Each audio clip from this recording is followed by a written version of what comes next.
जिसको live in relationship जैसा culture in लोगों ने बना दिया, ये हमारे भारत की सभ्यता कतई नहीं है। जरा आप बताइए, कौन बाप चाहता है, कौन माँ चाहती है कि मेरी बेटी 1 महीने के लिए किसी के साथ उधार में चल जाए, अगले महीने फिर वापस आ जाए। हमारे प्रदेश में अन्य राज्य से लोग आएंगे जिनको लिविंग रिलेशन में रहना है। लिविंग रिलेशनशिप को जो कानूनी मान्यता सरकार द्वारा दी गई, उसके विरोध में हम लोग यहाँ पे धरने में बैठे हैं। नमस्कार दोस्तों, प्रणाम। पैलाक सिमनिया आप सभ्यों ते मैं प्रदीप भंडारी, उत्तराखंड राज्य निर्माण आंदोलनकारी, उत्तराखंडी लेखक, अभिनेता, प्रोड्यूसर, डायरेक्टर प्रदीप भंडारी का सादर प्रणाम।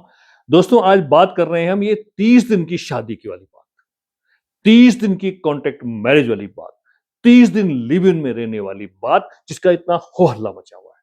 पर क्यों मचा हुआ है इतना हो हल्ला?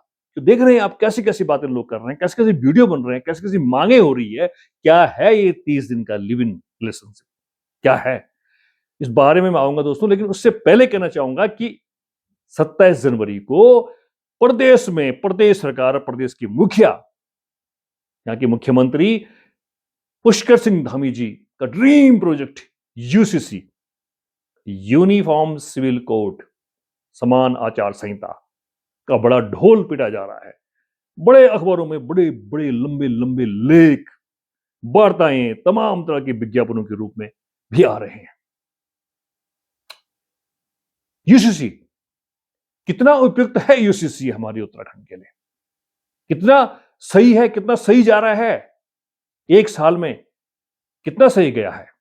अब देखिए, सरकार की तमाम प्राथमिकताओं के बावजूद, यूसीसी पे फोकस होने के बावजूद, अप्रत्यक्ष रूप से सरकारी कर्मचारियों पर दबाव के बावजूद, एक साल में विवाह के पंजीकरण कितने होते हैं?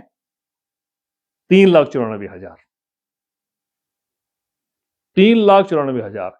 और जब ये आधार कार्ड बने थे, या फिर जब ये स्वास्थ्य कार्ड बनते हैं, तब देखिए क्या लाइन होती है। एक साल में कई लाख कार्ड बन जाते हैं।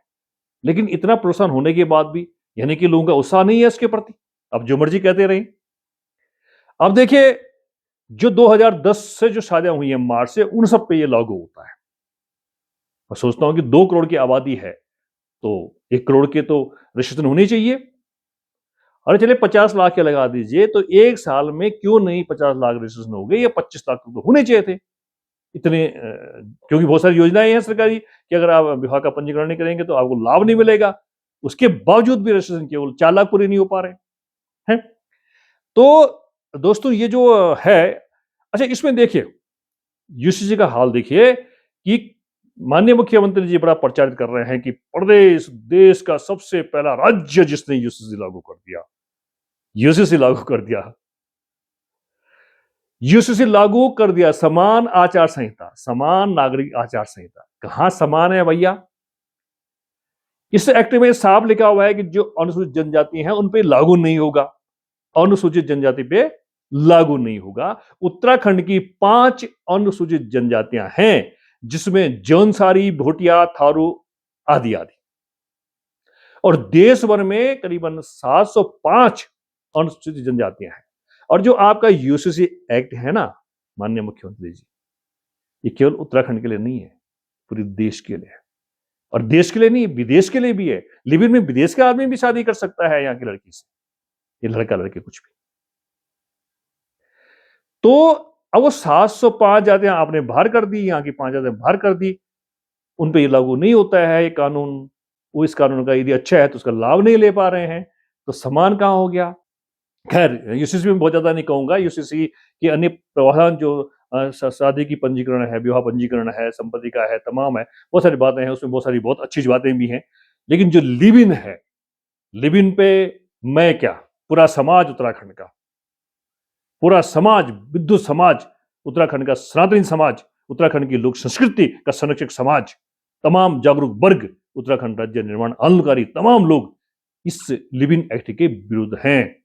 अभी आप फिलहाल देखिए लोग कह क्या रहे हैं। जिसको लिव इन रिलेशनशिप जैसा कल्चर इन लोगों लोगों ने बना दिया, ये हमारे भारत की सभ्यता कतई नहीं है और इस पर जोर हम नहीं पड़ने देंगे। हिंदुत्व कल्चर में कहाँ लिखा हुआ है कि लिविंग में रहोगे तभी शादी होगी? आपके मम्मी पापा लिविंग में रहे, शादी हुई है? मतलब समझ रहे हैं ना, दुल्हन दूल्हा तब तक एक नहीं हो सकता है जब तक 7 फेरे 7 रस्में 7 कस्में नहीं निभाई जाएंगी। हम इस चीज को समर्थन करते हैं और खबरदार, जरा आप बताइए, कौन बाप चाहता है, कौन माँ चाहती है कि मेरी बेटी 1 महीने के लिए किसी के साथ उधार में चल जाए, अगले महीने फिर वापस आ जाए? क्या हमारी संस्कृति ऐसी है? क्या हमारे रिवाज ऐसे हैं? क्या हमारी परंपरा ऐसी है? क्या हमारे खानदान का कुनबा इस तरह का है? अरे भाई, हम तो खानबदी गौमा केवल पानी पियोन बल मूल सुधी थे और रिश्ता लगवाण कुल सुधी थे, हम तो वो लोग हैं। हमारे प्रदेश में अन्य राज्य से लोग आएंगे जिनको लिविंग रिलेशन में रहना है, क्योंकि हमारे पास तो एफिडेविट देना है, रजिस्टर्ड रहने का कानूनी अधिकार है। सहवास जो शब्द इसमें यूज किया गया है, लिविंग रिलेशन जो हिंदी में है सहवास, साथ रहने का व्यापार, कौमा संग, साथ, मैथुन, रीति, संभोग, स्त्री संभोग, ये सहवास हमारी राजकीय भाषा का भी अपमान है। ये लिविंग रिलेशन की जो बात कर रहे हैं, इसमें किसी भी जाति के, किसी भी धर्म के, किसी भी वर्ग के एक दूसरे के साथ अगर वो अविवाहित हैं रह सकते हैं। ये सिर्फ और सिर्फ हमारे उत्तराखंड को जो देवभूमि कहा जाता है, जो हमारे उत्तराखंड की संस्कृति है, जिसे हम जिंदा करने की बात कर रहे हैं, मैं तो ये कहता हूं कि इसको बैन करना चाहिए था लिविंग रिलेशनशिप को। लिविंग कानून किसने मांगा? लिविंग कानून जो सनातन का अपमान करता है वो हम पर थोपा जा रहा है, हमारी संस्कृति का विनाश किया जा रहा है। पुष्कर सिंह धामी, क्योंकि ये देवभूमि है, यहाँ की लड़कियां जो हैं देवियां हैं और देवियों का अपमान हमसे सहन नहीं होगा। जो लेडीज़ बड़े लव जिहाद की गाथा गा देती थी, आज वो लेडीज़ कहाँ हैं? मैं कहती ये लव जिहाद के को परमिशन दे दी गई है कि लोग आओ बैल मुझे मार। रिलेशनशिप को जो कानूनी मान्यता सरकार द्वारा दी गई, उसके विरोध में हम लोग यहाँ पे धरने में बैठे हैं और हम बार बार सरकार से आग्रह कर रहे हैं कि वो जल्द से जल्द यूसीसी से लिविंग रिलेशनशिप कानून को जो मान्यता दे रखी है उसको रद्द करे, उस पैराग्राफ को हटाए पूरी तरह से, क्योंकि पूरे हिंदुस्तान में कहीं भी लिविंग रिलेशनशिप को कानूनी मान्यता नहीं है, पूरे हिंदुस्तान में। तो सोचो जरा, हमारे उत्तराखंड के नेताओं में कर्ण धारण है,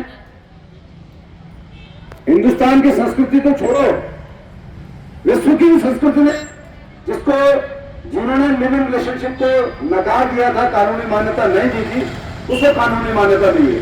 अपने को सनातनी धर्म के रक्षक कहने वाले सरकार ने यह कानूनी कदम उठाया। और इसमें मैं खासकर जो अध्याय 5 है, जो लिव इन की बात है, जिसमें कि 30 दिन की कॉन्ट्रैक्ट मैरिज या कॉन्ट्रैक्ट लिव इन में रहने की बात आ रही है, जिसमें बड़ा विवाद है, बड़ा हल्ला है, जिसमें बड़ी आपत्ति है पूरे प्रदेश की, पूरी जनता की, सभी जागरूक संगठनों की, जागरूक लोगों की, राज्य आंदोलनकारियों की जो आपत्तियां हैं वो इस बात पे है कि 30 दिन की कैसी शादी, 30 दिन का कैसे लिव इन संबंध। इसका मतलब तो यह है कि आप 30 दिन के लिए आइए, 30 दिन रहिए, कहीं भी रहिए और उसके बाद अपने अपने रास्ते जाइए। तो ये तो एक प्रकार से गलत चीजों को, जो समाज के पतन कारण होता है, उस चीज को आप आगे बढ़ा रहे हैं, है ना? नहीं बढ़ा रहे। अब देखिए 30 दिन का कैसा है, मैं इसको थोड़ा समझाना चाहता हूं। जो लिव इन एक्ट है उसमें यह कहा गया है कि जब एक लड़का लड़की जो लिव इन में रहना चाहते हैं, तो वो जिस मकान में रहेंगे उस मकान मालिक का एक अनुबंध होगा कि हाँ, मैं आपको किराए पे अपना कमरा दे रहा हूं। लेकिन जब तक आप कमरा नहीं मिलता तब तक आप जो है रजिस्ट्रार से जो है 30 दिन के लिए एक अनंतिम, जिसे हम एक अंतरिम कह सकते हैं, एक सर्टिफिकेट ले सकते हैं और 30 दिन तक आप साथ रह सकते हैं। लेकिन अगर 30 दिन बाद जो मकान मालिक है वो यदि आपको परमानेंट रहने के लिए अगर अनुबंध नहीं करता है तो आपको वहां से निकलना पड़ेगा, और जब कहीं मिलेगा नहीं तो लड़का अपने घर, लड़की अपने घर, हो गया काम। ऐसे तो कई होते रहेंगे। और इसमें यह भी विरोधाभासी भी है, ये भी कहा गया एक जगह कि जो मकान मालिक है वो किराए पे मकान देने से मना नहीं कर सकता। अरे भाई, भारत के संविधान ने अधिकार दिए हैं अपनी संपत्ति का, प्रत्येक नागरिक को अपनी संपत्ति को किसको देना चाहता है, किसको नहीं देना चाहता है। उससे घर का माहौल खराब हो सकता है, उसकी बेटी बहुएं बिगड़ सकती है। नहीं देना चाहता हूं अपना कमरा कोई किराए पे, वो उनको देने से बढ़िया क्यों नहीं कहीं किसी सरकारी विभाग को देगा, क्यों नहीं होम स्टे खोल लेगा, क्यों देगा भाई? नहीं देता है, कोई जोर जबरदस्ती नहीं है। और आपका कानून जोर जबरदस्ती करेगा, वो कोर्ट चल जाएगा, इसी में साल 10 साल बीत जाएंगे। इस बीच क्या होगा, वो जो लिव इन में रहने वाले लोग हैं, तो अपने आप में 30 दिन का ही हुआ, उसके बाद खत्म। और दोस्तों लिव इन में जो सबसे बड़ी खामी मुझे नजर आती है वो ये है कि इसमें लिव इन में रहने वाले लड़का लड़की के लिए उम्र का पैमाना नहीं बनाया गया है। जैसे शादी में है कि भाई लड़के का 21 साल का होना अनिवार्य है और लड़की का 18 साल का होना अनिवार्य है, नहीं तो कानून बंदी हो जाएंगे। लेकिन लिव इन में पूरी छूट है बंदो, कोई जरूरी नहीं है आप किस उम्र के हैं।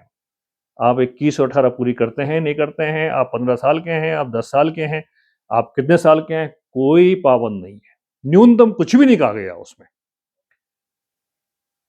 और ये कहा गया है कि यदि अवयस्क होंगे, यानी कि उम्र पूरी नहीं कर रहे होंगे लड़के और लड़की, तो SMS के माध्यम से, व्हाट्सएप के माध्यम से, पत्र के माध्यम से सूचना दे दी जाएगी कि भाई तुम्हारे बेटा बेटी लिव इन में रहे। अब उनका फोन नंबर सही है नहीं है, उनका पता सही है नहीं है, अभिभावक का क्योंकि कहते हैं कि लिव इन में तो लोग छुपके रहते हैं, माता पिता से बताते भी नहीं है बहुत सारे मामलों में।